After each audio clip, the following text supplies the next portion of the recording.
The core issue: private surveillance becoming public infrastructure. The Ring-Flock Safety Partnership represents a convergence of two massive surveillance ecosystems. Ring, Amazon, home doorbell cameras, millions of them, capturing driveways, sidewalks, streets, and passersby. Flock Safety, automated license plate reader, ALPR, networks, installed by police departments, HOAs, and private entities, constantly tracking vehicle movements. Together, these systems blur the line between personal home security and state surveillance. Once data from private homes is routinized into police investigations, the entire neighborhood effectively becomes part of a decentralized police surveillance grid. No public accountability or oversight. Flock Safety is a private company.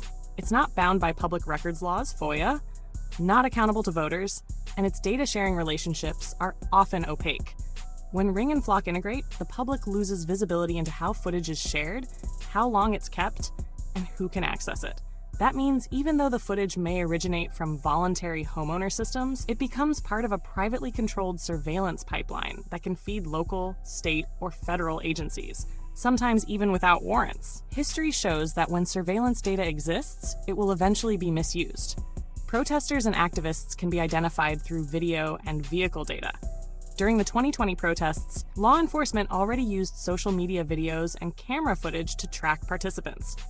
License plate readers, like Flocks, have been used to identify attendees at political rallies, reproductive health clinics, or places of worship. Once facial recognition or cross-platform metadata analysis is layered on top of Ring and Flock data, it can easily map networks of association, who visited whom, when, and how often. The danger isn't only intentional abuse.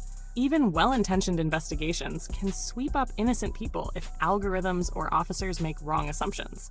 Voluntary participation isn't truly voluntary. Ring says users can decline footage requests, but the social pressure to help the police or be a good neighbor is powerful.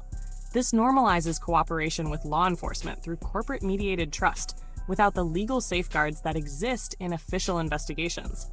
Over time, this produces a culture of informal deputization, where ordinary citizens and their doorbells become unwitting extensions of law enforcement surveillance, often with no warrant, no probable cause, and no judicial oversight. If these systems are ever used to monitor dissent, the consequences for democracy are profound.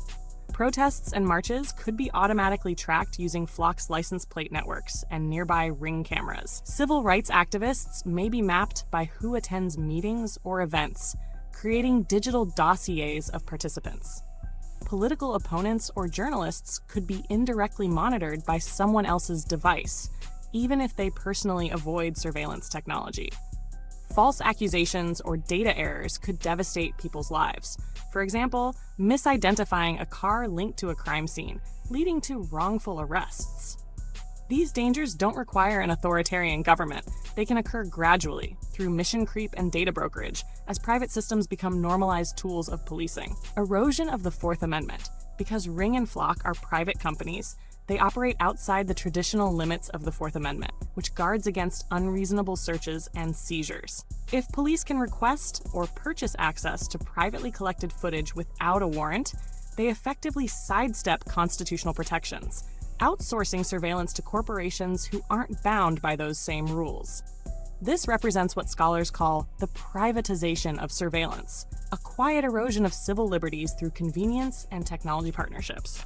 Each individual homeowner may think they're just protecting their porch, but at scale, these networks produce community-wide intelligence systems that log who enters or leaves a neighborhood, identify vehicles and faces, connect these data points through cloud platforms, and distribute them to law enforcement, sometimes even federal agencies. When combined with AI-driven analytics, predictive policing, and data fusion centers, this infrastructure can be used for mass behavioral monitoring, without ever needing a government-run surveillance program. The Ring-Flock partnership isn't just a product date, it's a step toward normalizing pervasive corporate police data fusion. The danger isn't merely theoretical. The technical capacity to identify, track, and analyze civilians is already here. The legal safeguards are not keeping up. And the social normalization of surveillance makes resistance harder every year. If this trend continues unchecked, surveillance will no longer need to be imposed. It will be voluntarily crowdsourced by citizens themselves, managed by corporations, and exploited by whoever has access to the data.